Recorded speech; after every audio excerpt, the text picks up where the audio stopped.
2025, ano da colheita, março, colheita emocional. Dia 1, as 7 emoções básicas do ser humano. Provérbios 15, 13. O coração alegre aformoseia o rosto, mas pela dor do coração o espírito se abate.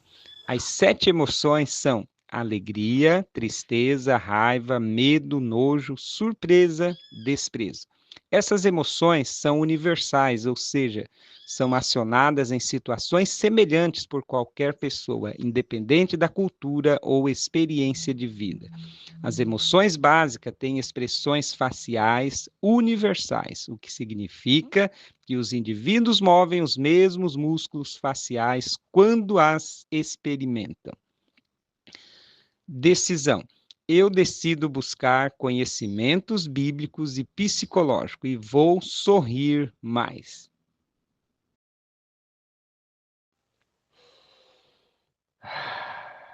Isso aí, repita por 3 vezes a respiração longa e profunda.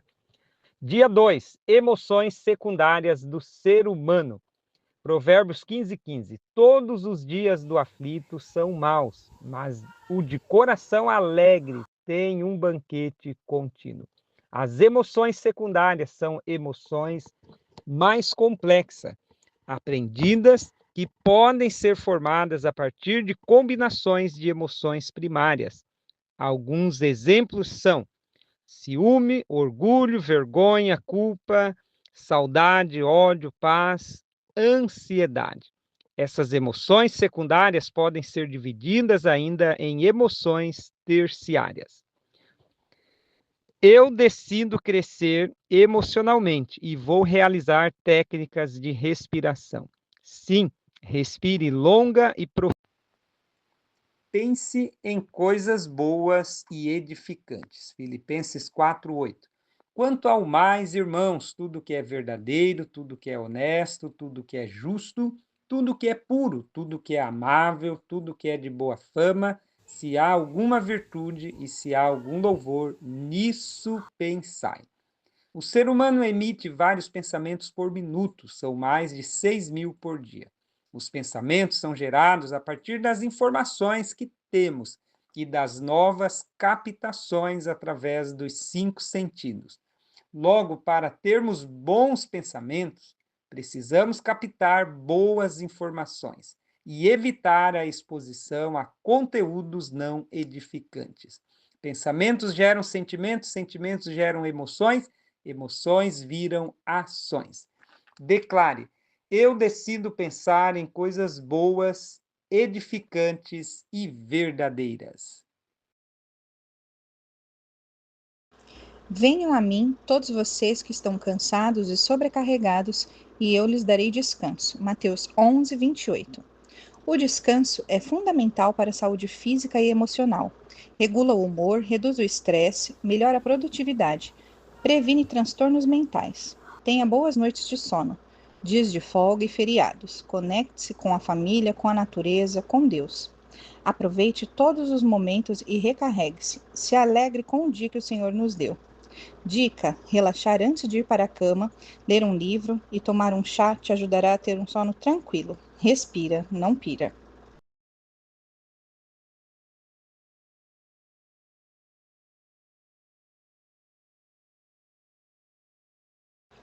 Bem-aventurados os que choram, pois serão consolados. Mateus 5:4.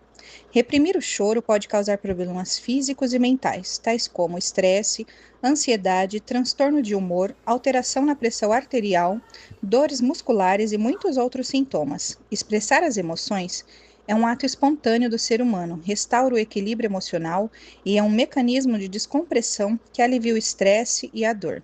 E não à toa, foi falado no sermão mais importante que Jesus nos deixou.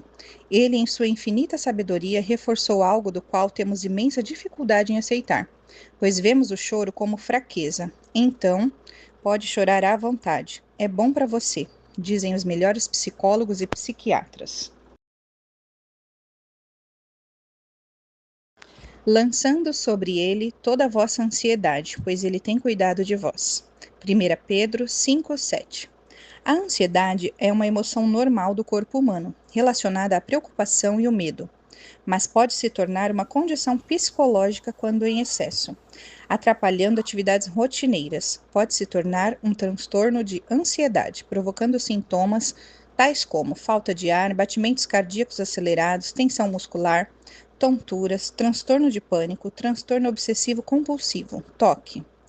Sabemos que Deus supre todas as nossas necessidades e cuida de nós, e por isso Ele capacitou e deu dons para que tenhamos a quem recorrer. Se sentir algum desses sintomas, procure um profissional da área da saúde mental.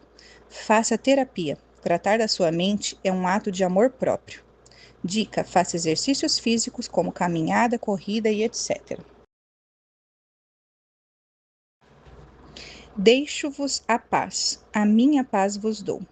Eu não dou como o mundo a dá. Não se perturbe o vosso coração, nem tenha medo. João 14, 27. O transtorno do pânico, TP, é caracterizado por crises de ansiedade repentina e intensa, com forte sensação de medo ou mal-estar, acompanhadas de sintomas físicos. As crises podem ocorrer em qualquer lugar, contexto ou momento, durando em média de 15 a 30 minutos. Traz intenso sofrimento psíquico devido ao medo de novos ataques. Alguns dos sintomas são aceleração dos batimentos cardíacos e da respiração, pressão ou dor no peito, formigamento, medo de morrer ou perder o controle, desmaio ou vômito no pico da crise. Tem origem em situações extremamente estressantes e o diagnóstico muitas vezes se confunde com o infarto. Não se automedique. Procure um profissional capacitado, pratique exercícios, mantenha hobbies. O transtorno do pânico é uma doença como tantas outras e precisa de atenção e acompanhamento. Confortem os desanimados, auxiliem os fracos, sejam pacientes para com todos. 1 Tessalonicenses 5,14, parte final. Ideação suicida, também conhecido como pensamentos suicidas, é pensar sobre, considerar ou planejar o suicídio. No versículo acima, Paulo fala para confortar e auxiliar a quem precisa. Mas como vamos saber quem se encontra em sofrimento psíquico? Não temos como ter certeza. Só podemos estar abertos a ouvir e compreender sem julgamentos aqueles que nos peçam ajuda. Quem está em sofrimento sabe esconder os sintomas por medo de julgamentos e por medo de não ser compreendido. Então, que possamos criar vínculos e espaços de confiança para que quem precisar de ajuda esteja confortável em se abrir. Você que precisa de ajuda, converse com quem está próximo. Peça ajuda e ligue para o CVV 188, disponível 24 horas por dia gratuitamente. Temos um link para quem quiser mais dados para ajudar a quem precisa. Olá, gente amiga, povo abençoado, homens e mulheres, verdadeiros servidores da obra, da missão. Quero deixar hoje para todos nós um texto bem conhecido e que é importante que ele seja vivido nos dias atuais. Filipenses 2,5 nos diz o seguinte: de sorte que haja em vós o mesmo sentimento que houve também em Cristo Jesus. Então, tratando de sentimentos, o que é sentimento? Sentimento é o ato de sentir. E nós, seres humanos, somos seres sentimentais. Quer dizer, sentimos. O sentimento é uma coisa muitíssimo importante, vamos tratar disso em alguns dias, em alguns momentos, e sobretudo com esse texto de Filipenses 2,5, de sorte que haja em vós o mesmo sentimento que houve também em Cristo Jesus. Prezado ouvinte, olha, digo para você o seguinte, o sentimento vivido por Jesus, porque nós, seres humanos, temos, ao longo da nossa vida, em torno de 400 a 410 tipos de sentimentos. Mas 4 deles são os principais e que regem a nossa vida por toda a vida, que é o sentimento de medo, o sentimento de tristeza, o sentimento de raiva e o sentimento de alegria. Mas o principal, ou os principais sentimentos do Senhor Jesus Cristo, apesar dele ter tido todos os sentimentos que nós, não o de maldade, mas os sentimentos normais. Os predominantes em Cristo Jesus é compaixão, e humildade. Compaixão, sentimento piedoso de simpatia para com o sofrimento do outro, acompanhado com um desejo de minorá-lo. Participação espiritual na infelicidade alheia, ternura com o sofredor. Seja um desses. Seja otimista, seja participativo e seja sentimental. Olá, gente amiga, povo abençoado, homens e mulheres, verdadeiros servidores da obra, da missão. Quero deixar hoje para todos nós um texto bem conhecido e que é importante que ele seja vivido nos dias atuais. Filipenses 2,5 nos diz o seguinte: de sorte que haja em vós o mesmo sentimento que houve também em Cristo Jesus. Então, tratando de sentimentos, o que é sentimento? Sentimento é o ato de sentir. E nós, seres humanos, somos seres sentimentais. Quer dizer, sentimos. O sentimento é uma coisa muitíssimo importante, vamos tratar disso em alguns dias, em alguns momentos, e sobretudo com esse texto de Filipenses 2,5, de sorte que haja em vós o mesmo sentimento que houve também em Cristo Jesus. Prezado ouvinte, olha, digo para você o seguinte, o sentimento vivido por Jesus, porque nós, seres humanos, temos, ao longo da nossa vida, em torno de 400 a 410 tipos de sentimentos. Mas 4 deles são os principais e que regem a nossa vida por toda a vida, que é o sentimento de medo, o sentimento de tristeza, o sentimento de raiva e o sentimento de alegria. Mas o principal, ou os principais sentimentos do Senhor Jesus Cristo, apesar dele ter tido todos os sentimentos que nós, não o de maldade, mas os sentimentos normais. Os predominantes em Cristo Jesus é compaixão e humildade. Compaixão, sentimento piedoso de simpatia para com o sofrimento do outro, acompanhado com um desejo de minorá-lo. Participação espiritual na infelicidade alheia, ternura com o sofredor.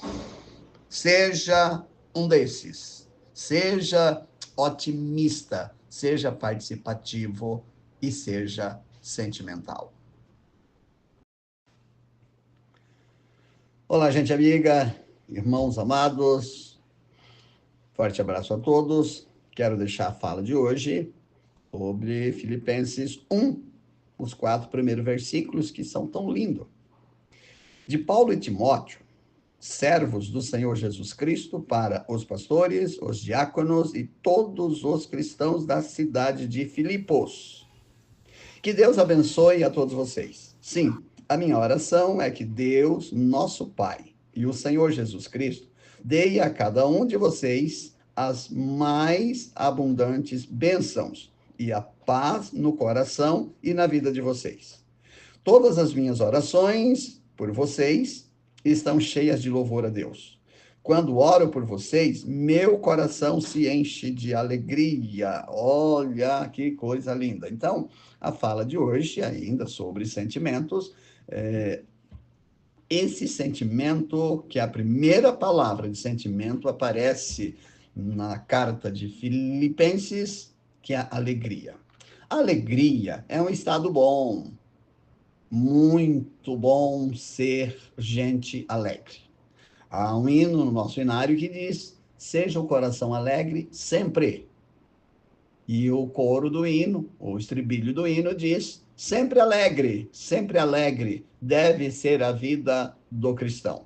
Portanto, é melhor conviver com esse sentimento de alegria, sendo uma pessoa feliz que você é, com a benção de Deus. Portanto, você sentimental, Você que é esse ser sentimental. Sentimental, que se comove com facilidade, sensível, emotivo. Portanto, é o que a gente precisa ser. Seja essa pessoa sentimental, essa pessoa sensível, essa pessoa emotiva e essa pessoa feliz.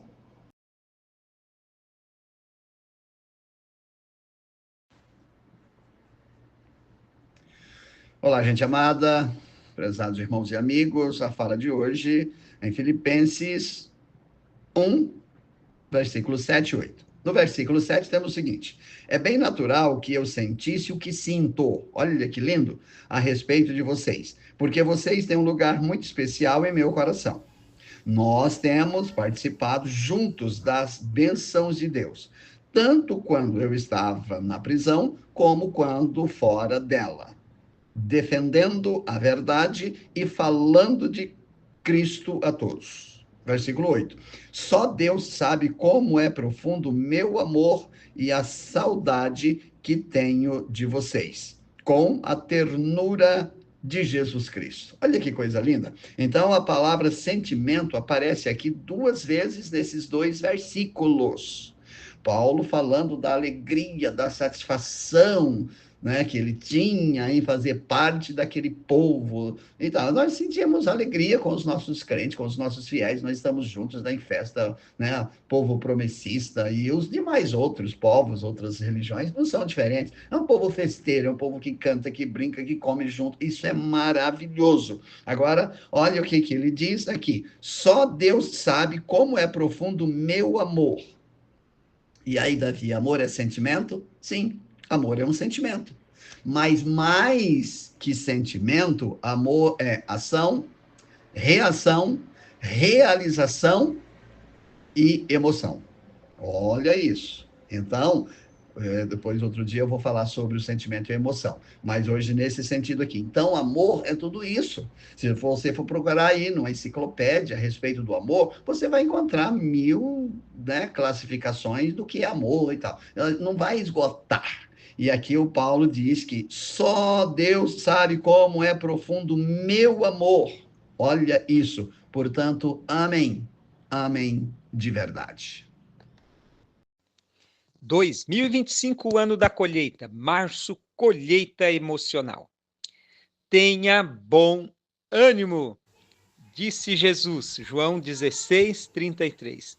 Tenho-vos dito isto para que em mim tenhais paz. No mundo tereis aflições, mas tenham bom ânimo, eu venci o mundo.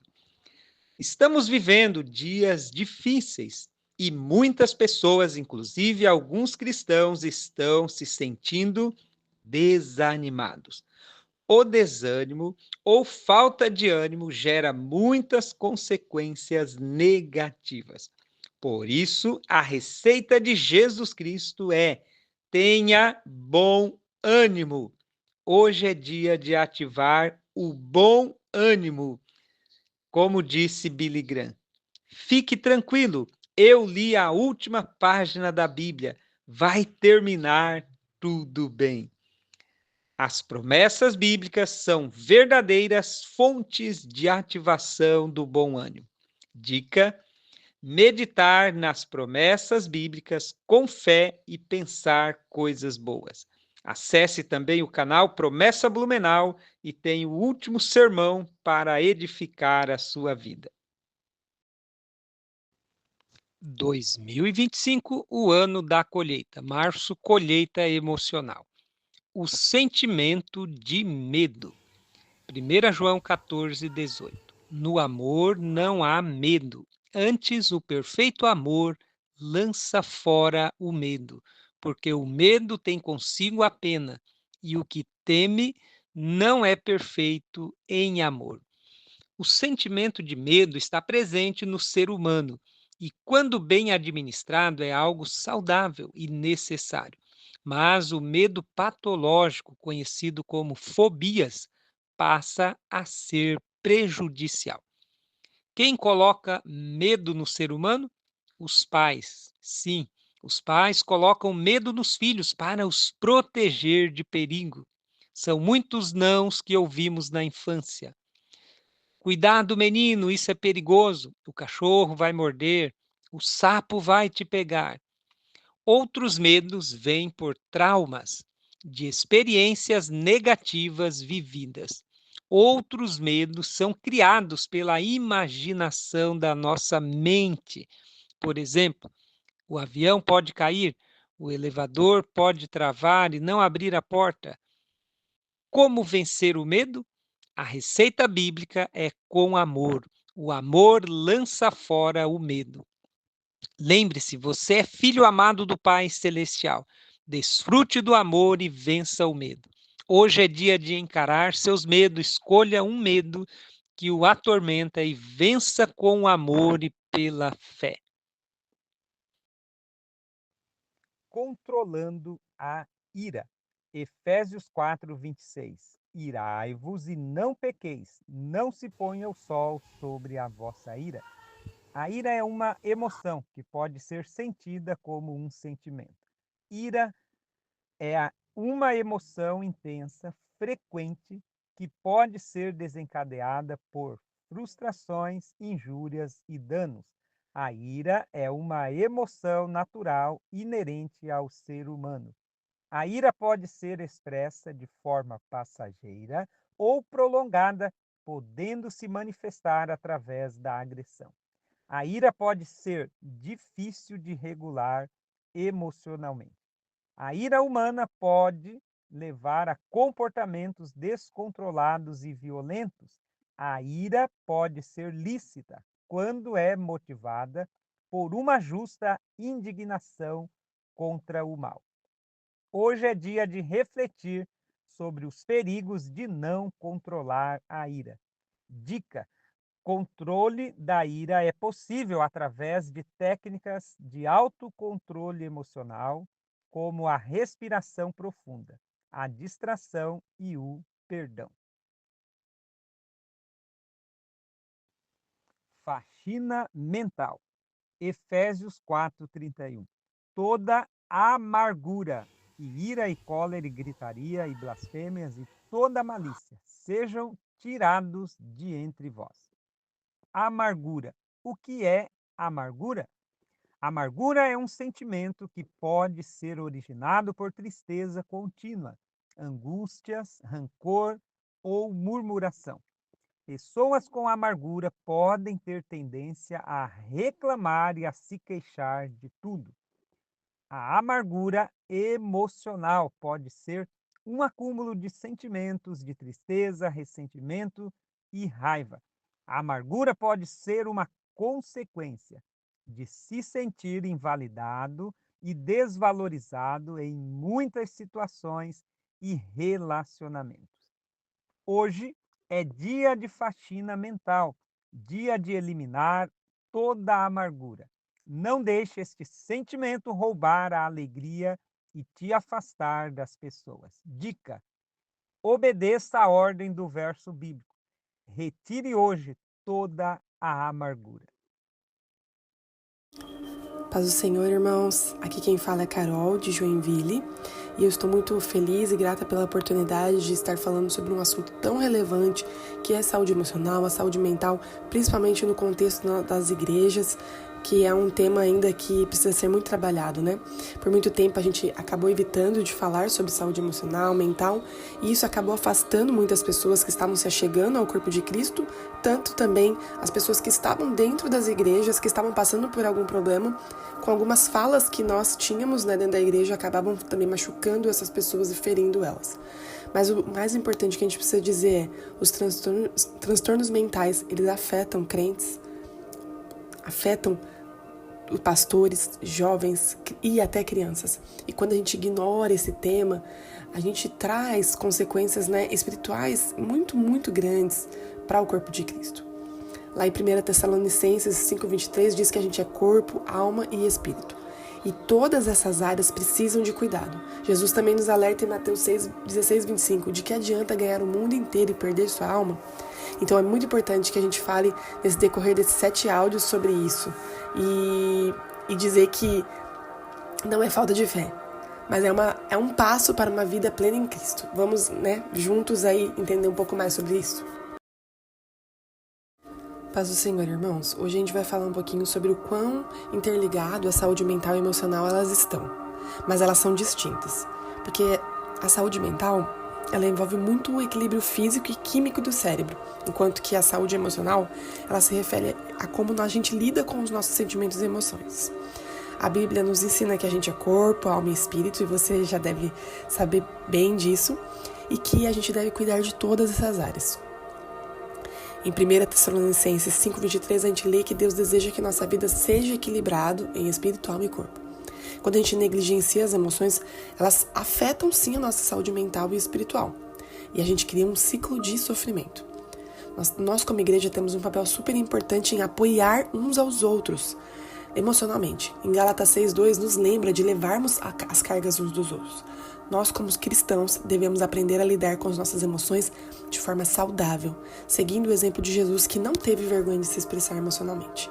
E aí, como você está lidando com essas emoções? Paz do Senhor, irmãos. Hoje a gente vai refletir, então, como a igreja tem lidado com essas questões emocionais, dentro das suas paredes. A espiritualidade, a gente é um tema central nosso, mas é importante entender que a saúde emocional é vital. Infelizmente, o tabu que a gente criou em torno desse tema faz com que muita gente sofra em silêncio, com medo de compartilhar as dificuldades. Nós precisamos estar atentos como igreja. Lembra lá em Gálatas 6:2, levar as cargas uns dos outros. Isso inclui tanto as dificuldades espirituais quanto as emocionais. Lá em Romanos 12:15 diz: alegrar com os que se alegram e chorar com os que choram. A igreja deve estar presente nas alegrias e nas tristezas uns dos outros. É para isso que Jesus nos convoca. Quando a gente negligencia, as consequências são graves e muitos se sentem invisíveis e incompreendidos, especialmente quando o cuidado psicológico é visto como incompatível com a fé. Isso acaba aumentando o sofrimento e a vulnerabilidade da pessoa, ela acaba sendo vista como uma fraqueza. Jesus, nosso exemplo maior, ele não ignorou a dor emocional, ele se expressou e se mostrou vulnerável. Em Mateus 26:37 diz: a minha alma está profundamente triste até a morte. Nós devemos seguir seu exemplo de empatia e compaixão, acolhendo as emoções uns dos outros. Nós devemos ter um espaço onde as emoções são reconhecidas e tratadas com amor, assim como Jesus nos ensina. Vamos continuar a nos esforçar para ser uma comunidade de apoio, especialmente nos momentos de sofrimento emocional, refletindo o coração de Jesus, de todos os exemplos que ele nos deixou aqui. Paz do Senhor, irmãos. Hoje a gente vai falar um pouquinho sobre a solidão. Um tema que, embora muitas vezes negligenciado, afeta profundamente nossa saúde emocional e espiritual. Em um mundo que a gente vive conectado, muitas pessoas se sentem solitárias, até mesmo dentro da igreja. A solidão na igreja não é apenas física, mas ela também pode ser emocional e espiritual, levando a sentimentos de desânimo, tristeza e até mesmo a depressão. Essa solidão, ela pode ser o resultado da falta de relacionamentos genuínos, da pressão para parecer perfeito, muito mais no ambiente eclesiástico, Quando não há espaço para a gente abrir o coração, muitos se sentem ainda mais isolados. A Bíblia, ela nos ensina que até grandes homens de fé enfrentaram isso. Elias experimentou a solidão. Em 1 Reis, a gente vê que ele pediu a morte devido à sua solidão, mas Deus o sustentou. Jesus também se sentiu abandono na cruz. Lá em Mateus 27:46, diz que ele compreende essa dor. Como igreja, a gente é chamado a ser uma comunidade de acolhimento. Em 1 Coríntios 12, do 25 ao 26, Paulo nos ensina a sofrer e alegrar com os outros, promovendo uma empatia genuína. Nós temos que ter um lugar seguro para aqueles que se sentem sozinhos.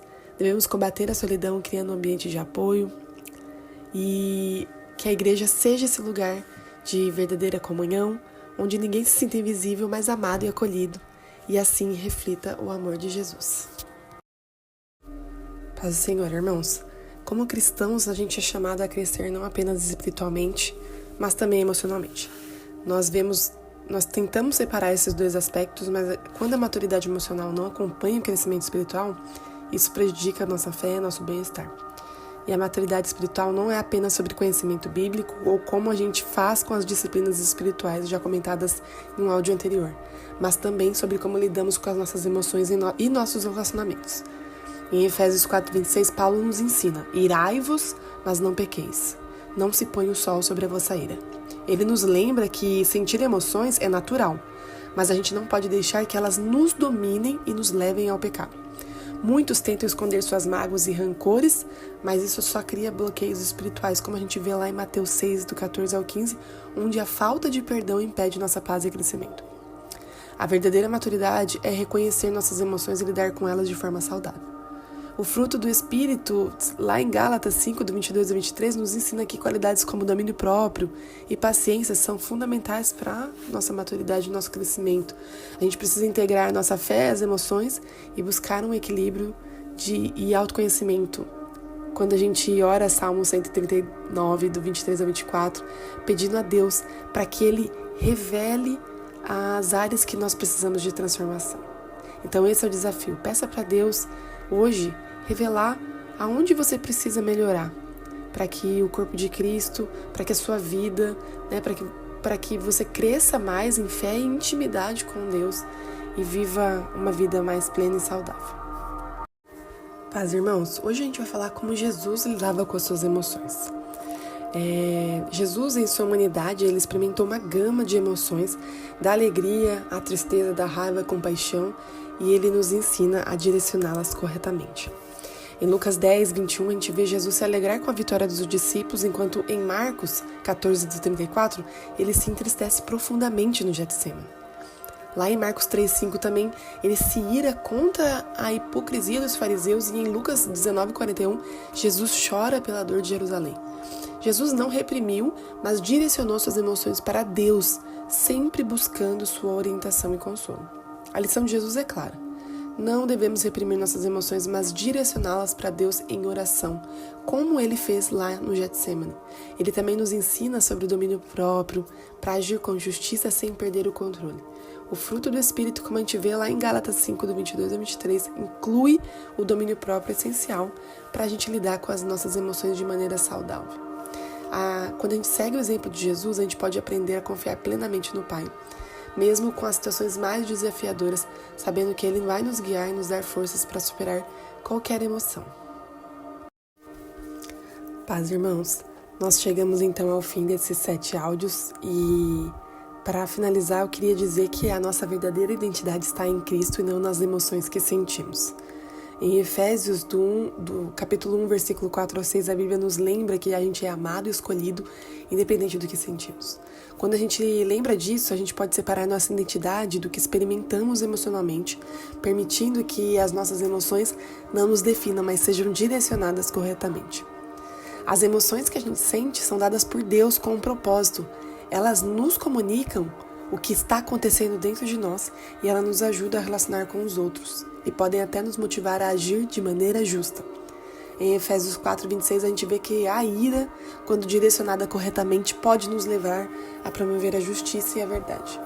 No entanto, o domínio próprio, como ensinado em Gálatas, é essencial para que a gente possa usar nossas emoções de maneira sábia e controlada. Lembre-se, então, a gente não é definido pelas nossas emoções. Nossa identidade está firmada em Cristo e podemos usar elas para a glória de Deus, em vez de sermos dominadas por ela. E eu quero te encorajar também a não ter vergonha de buscar ajuda profissional quando necessário. Os profissionais também são deixados por Deus para a glória dele, porque o conhecimento provém dele também. Então não tenha vergonha, busque ajuda quando necessário, tanto de psicólogos como de psiquiatras. E é isso, eu espero que tenha te ajudado nessa jornada de 7 dias. E fiquem com Deus e um abraço. Comunicação. O que é comunicação? Comunicação é o ato de se comunicar, de transmitir, trocar informações e tornar algo comum. É a peça fundamental para a conexão entre as pessoas. Qual o papel da comunicação? A comunicação promove a interação, conexão e o desenvolvimento humano, permitindo conquistas e descobertas, e também a necessidade de novas atitudes e condutas. Ela pode ser verbal e não verbal. Através da comunicação, conseguimos dizer o que sentimos e desejamos. Mas será que é tão fácil assim? Você já teve dificuldade em se comunicar? em falar de seus sentimentos e desejos, ou até mesmo resolver conflitos ou problemas? Diferente do que muitos acreditam, a comunicação não está ligada apenas ao fato de saber falar algo a outras pessoas. Ela inclui focar sua atenção em observar, escutar e falar. Por falar em focar a atenção e observar, você já viu que o corpo fala? A linguagem corporal também é uma maneira de se comunicar, além da linguagem verbal. Como você se comunica? Você sente que é compreendido pelas pessoas? Alguém fala que você é grosseiro ou mal educado? Você consegue ouvir? Como ficam as pessoas à sua volta quando você diz algo? Acha que consegue ser gentil em seus pedidos? O psicólogo especialista em comunicação Rosenberg propôs um método de ouvir e se comunicar que chamou de comunicação não violenta. No próximo áudio, falaremos sobre ela. Comunicação não violenta. A nossa comunicação é um espelho do nosso caráter e de nossas emoções. A boa comunicação só é boa quando faz bem para quem emite e para quem recebe a mensagem. Quando não prestamos atenção na fala do outro, somos impositivos ou nos alteramos, deixamos de atingir esse objetivo, limitando nosso poder de conexão e comunicação com as pessoas. A comunicação não violenta é uma maneira de se comunicar visando a harmonia e a compreensão. Alguns facilitadores para a comunicação não violenta. Primeiro, empatia. Mas afinal, o que é empatia mesmo? Empatia é a capacidade de se colocar no lugar de outra pessoa, entender seu ponto de vista, se conectando com os seus sentimentos, livre de julgamentos. Essa habilidade nos convida a calçar os sapatos da outra pessoa, experimentando seu ponto de vista e visão de mundo. Ser empático nas relações pode promover confiança e fortalecer os vínculos, facilitando uma comunicação clara e honesta. O segundo item é responsabilidade pessoal. É muito importante reconhecer nossos limites e dificuldades pessoais, ou seja, aquilo que é difícil para nós. É preciso admitir que nossos sentimentos, comportamentos e pensamentos são de nossa responsabilidade. O que eu penso e sinto só diz respeito a mim e não deve ser atribuído a outra pessoa ou situação, culpabilizando os outros pelos meus sentimentos e reações. Ser empático e assumir a responsabilidade pelo que sente e fala são grandes passos para se comunicar de forma amorosa e construtiva. Dependência e codependência emocional. Você já se pegou dependendo de opiniões alheias, do que os outros pensam, ou de alguém em especial? Já percebeu que isso atrapalha a sua vida? Talvez você já tenha ouvido falar sobre dependência e codependência emocional, mas você sabe do que se trata? Essas duas situações são diferentes, mas ambas podem provocar intenso sofrimento emocional, pois elas colocam uma pessoa vivendo em função de outra. Como se sente, suas alegrias, tristezas e emoções, em geral, depende da outra pessoa, levando a uma anulação pessoal. A dependência emocional refere-se a uma necessidade excessiva de outra pessoa para se sentir completo, seguro e feliz. A pessoa que é emocionalmente dependente pode ter dificuldade em tomar decisões, definir limites e confiar em si mesma. Ela pode sentir-se perdida ou desesperada sem a presença ou aprovação da outra pessoa, que acaba tendo controle sobre ela. Já a codependência emocional acontece quando uma pessoa coloca as necessidades e desejos da outra acima de suas próprias, a ponto de prejudicar seu bem-estar emocional e até físico. Um indivíduo codependente é aquele que usa a dependência que os outros têm dele para se sentir amado e seguro.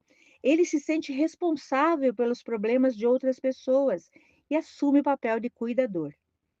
Um exemplo clássico de codependência é o da esposa que ignora o alcoolismo do marido ou nega que seja um problema para garantir a estabilidade do relacionamento ou mesmo que ele continue precisando dela.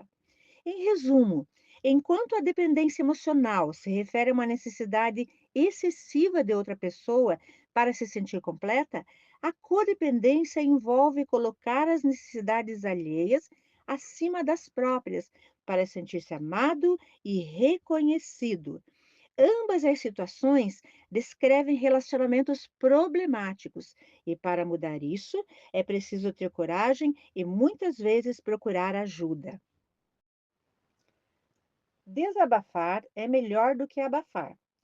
Vivemos dias difíceis no mundo imediatista, materialista e egoísta. Por causa disto e de problemas, frustrações e sofrimentos, muitas pessoas têm desenvolvido doenças físicas, mentais e espirituais. Nem mesmo os cristãos estão livres disto, pois nunca vimos na sociedade e na igreja tantas pessoas com problemas como depressão, síndrome do pânico, transtornos de ansiedade, dentre outros. Há pessoas que não suportam a dor e a solidão e se refugiam no álcool, nas drogas ou até mesmo dão fim à sua vida. Sabem qual é uma das principais causas disto? Não temos com quem desabafar, dividir nossas dores. Nos obrigamos a guardar dentro de nós tristezas, decepções, preocupações, mágoas e dúvidas diversas. Alguns cardiologistas dizem que um dos remédios para prevenir as doenças do coração é o desabafo. A experiência de ser ouvido é muito poderosa, pois a falta de desabafo faz mal ao coração e à alma. Mas quando pensamos em desabafo, logo surge uma questão delicada: com quem desabafar? Vivemos dias em que muito se quer falar e pouco se quer ouvir. É difícil encontrar alguém a quem possamos confiar nossos sentimentos mais profundos. Mas sabia que existe alguém em quem você pode confiar plenamente, contar seus sentimentos, suas dores, sabendo que ele não vai contar para ninguém? Sim, estamos falando de Deus, o nosso Pai amoroso. Diante dele, podemos colocar nossos problemas e sentimentos, na certeza de que ele nos ouve e compreende. Desabafe com Deus, pois você pode ter a certeza de sua providência, seu amor e seus recursos. Cura emocional, confiar e agir. A cura emocional pode ser um caminho longo e nem sempre fácil. No entanto, há algumas atitudes que podemos tomar para facilitar o processo de cura. Aqui falaremos de duas estratégias que já podem significar um bom começo. O primeiro passo para a cura é o autoconhecimento. Se você está sofrendo, não ignore, não fuja e não disfarce seus sentimentos. É preciso admitir que estamos sofrendo e que talvez tenhamos alguns comportamentos que também podem fazer os outros sofrerem. Irritação demasiada, espírito de crítica, falta de paciência, agressividade, dentre outros. É fácil olhar para os erros dos outros, no entanto, é muito mais difícil olhar para os nossos erros, admitir nossas próprias falhas. Portanto, busque entender seus pensamentos, emoções e comportamentos. Por que me sinto desse jeito? Por que faço essas coisas? Será que não preciso mudar o meu jeito de pensar sobre algumas coisas? Autocompaixão é a segunda chave para a cura. Não podemos confundir autocompaixão e autoindulgência. A autocompaixão é uma atitude de acolhimento e compaixão consigo mesmo, enquanto a autoindulgência é uma tendência a desculpar os próprios erros. A autocompaixão nos ajuda a lidar com a culpa, a vergonha e a autocrítica excessiva. Portanto, admita que tem falhas, que pode ter cometido erros no passado, que tem dificuldades no presente, mas não deixe que isso destrua sua autoimagem, seus relacionamentos e sua vida emocional. Perdoe-se, assim como Cristo já te perdoou. Sabemos que Deus é o autor e provedor da cura. Portanto, confie nele e não tenha receio de utilizar os recursos que ele deixou para o nosso bem, como conselheiros, psicólogos, médicos e também remédios quando necessário. Deus tem uma vida diferente para você, cheia de paz e alegria. Não se entregue à dor. 2025, o ano da colheita. Mês de março, estamos trabalhando a saúde emocional. Recebemos aí várias orientações de profissionais da área. E agora estamos nos 3 últimos dias. E eu deixo aqui os Salmos de número 61, verso 2, que nos diz: Desde o fim da terra clamo a ti, por estar abatido o meu coração. Leva-me para a rocha que é mais alta do que eu. O salmista expressa a sua fé, a sua confiança em Deus, no momento da dor, no momento em que ele está abatido, triste, ele busca a ajuda do alto. Tem muitas pessoas concentrando apenas na ajuda terrena. Busque a ajuda do alto. Você precisa aliar essas duas coisas. Nos Salmos, os sentimentos são expressados abertamente, mas também encontramos nos Salmos o salmista colocando a sua fé em ação, recorrendo ao Pai Celestial, aquele que pode nos ajudar. Faça o mesmo, busque a ajuda do alto. Consolai os de pouco ânimo.